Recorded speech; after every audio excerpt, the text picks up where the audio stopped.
وہ نماز کی فکر میں اٹھتا اور کہتا ہے اوہو مجھے نماز پڑھنے دو، میری نماز عصر کا ٹائم جا رہا ہے۔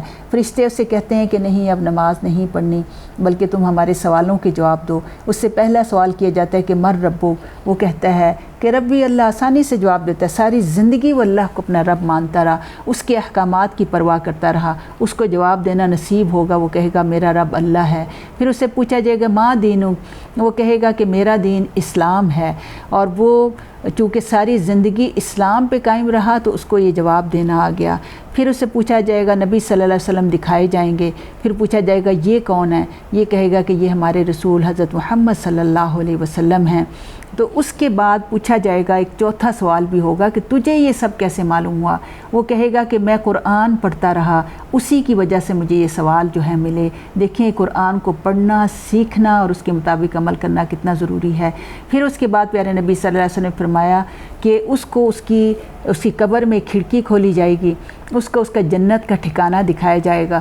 وہ اتنا خوبصورت ٹھکانہ ہوگا کہ مومن کہے گا کہ اللہ مجھے اس میں جانے دو، وہ کہیں گے کہ نہیں ابھی وقت نہیں آیا۔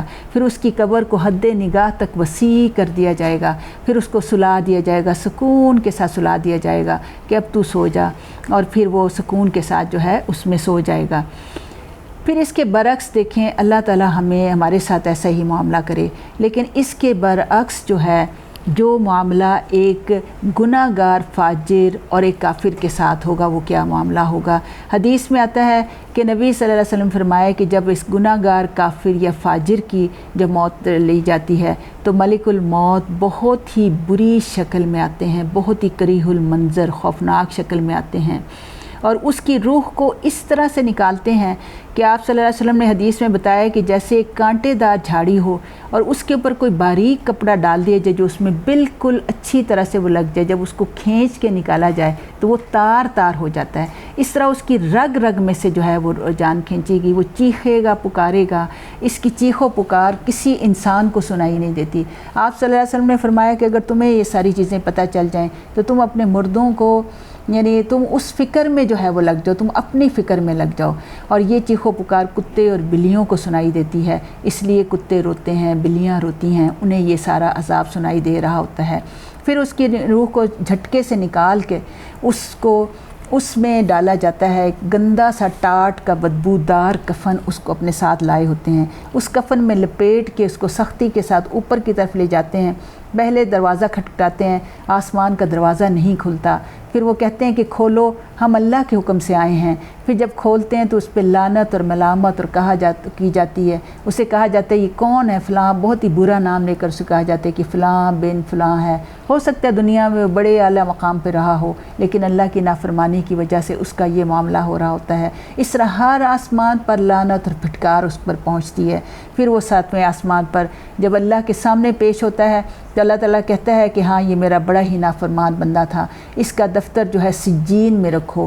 جس طرح 7ویں آسمان پر علیین ہے، کہتے ہیں کہ نیچے 7ویں زمین پر جو ہے نیچے ایک قید خانے کا دفتر جو ہے وہ بنا ہوا ہے۔ پھر اللہ تعالیٰ کہتے ہیں کہ اس کو زمین میں پہنچا دو، اس کے جسم میں ڈال دو، اور پھر حدیث میں آتا ہے کہ اس کی روح کو اوپر 7ویں آسمان سے نیچے پٹخا جائے گا، اس کو پیار سے اس میں نہیں ڈالا جائے گا کہ اس سے اس کے پرخچے اڑیں گے، اس کو وہ تکلیف محسوس ہوگی۔ اصل میں تو روح ہے جس سے تکلیف ہوتی ہے۔ جیسے ہی وہ روح جسم میں ڈالی جائے گی ادھر وہ لوگ جا رہے ہوں گے اور اس کو منکر نکیر جو ہیں سختی کے ساتھ اٹھائیں گے۔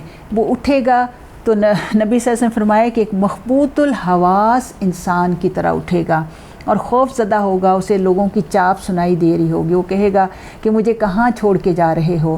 پھر اس سے وہ سوال پوچھیں گے کہ من ربک، تو حدیث میں آتا ہے کہ وہ کہے گا ہاں مجھے نہیں معلوم میرا رب کون ہے۔ پھر اس سے پوچھا جائے گا ماں دینک، تو چونکہ ساری زندگی وہ دین اسلام سے دور رہا تو وہ کہے گا ہاں مجھے نہیں معلوم کیا ہے دین اسلام۔ پھر اسے نبی صلی اللہ علیہ وسلم دکھائے جائیں گے تو وہ دیکھے گا، کہے گا اچھا شاید لوگ کہتے تھے شاید یہ محمد صلی اللہ علیہ وسلم ہے۔ پھر پیارے نبی صلی اللہ علیہ وسلم نے فرمایا کہ اس کی اس طرح سے قبر کو تنگ کر دیا جائے کہ اس کی پسلیاں ٹوٹ جائیں گی، اس طرح سے وہ تنگ ہو جائے گا۔ اس کی قبر میں جہنم کی طرف ایک کھڑکی کھولی جائے گی، اس کا ٹھکانہ دکھایا جائے گا کہ تو نے اس کے بعد یہاں پہ جانا ہے۔ حسرت اور افسوس اس کے اوپر ہوگا۔ ایک فرشتہ آئے گا جو گرز مارے گا، جس کی وجہ سے وہ اتنے چیخ و پکار، کا سر ٹکڑے ٹکڑے ہوگا، اور اس قدر چیخ و پکار ہوگی کہ ہر جاندار انسان کے علاوہ اس کو سنے گا۔ تو یہ معاملہ دیکھیں کہ قبر میں جا کر پیش آنا ہوتا ہے۔ اسی وجہ سے دیکھیں کہ پیارے نبی صلی اللہ علیہ وسلم نے ہمیں آخری تشہد میں یہ دعا سکھائی کہ اللہم انا نعوذ بک من عذاب القبر، یعنی عذاب قبر سے اللہ کے نبی نے کہا کہ ضرور پناہ مانگو، کیونکہ یہ پہلی منزل ہے انسان کی جس کو اس سے ہر ایک کو اس سے سامنا جو ہے کرنا پڑے گا۔ چاہے کوئی جہاز سے گر کر مرا ہے، اس کی قبر کی کیفیت اللہ جانتا ہے، لیکن عذاب قبر ہے، کیونکہ قرآن میں واضح آیت ہے کہ اللہ تعالیٰ نے فرعون کے بارے میں فرمایا نا کہ حالانکہ وہ تو غرق ہو گئے تھے، تو آل فرعون اور فرعون جو ہے اور آل فرعون جو ہیں صبح و شام آگ کے سامنے پیش کیے جاتے ہیں۔ تو دیکھیں یہ اصل میں مراحل ہیں۔ اس لیے تعزیت کرنے جب بندہ جائے تو اسے ان ساری چیزوں کو غور و فکر کرتے ہوئے زیادہ سے زیادہ مرنے والے کے لیے دعائیں کرنی چاہیے، اور بہت ہی شدت کے ساتھ دعائیں کرنی چاہیے۔ پھر نبی صلی اللہ علیہ وسلم کی یہ بھی حدیث ملتی ہے کہ میت کے لواحقین کے لیے بھی دعا کریں۔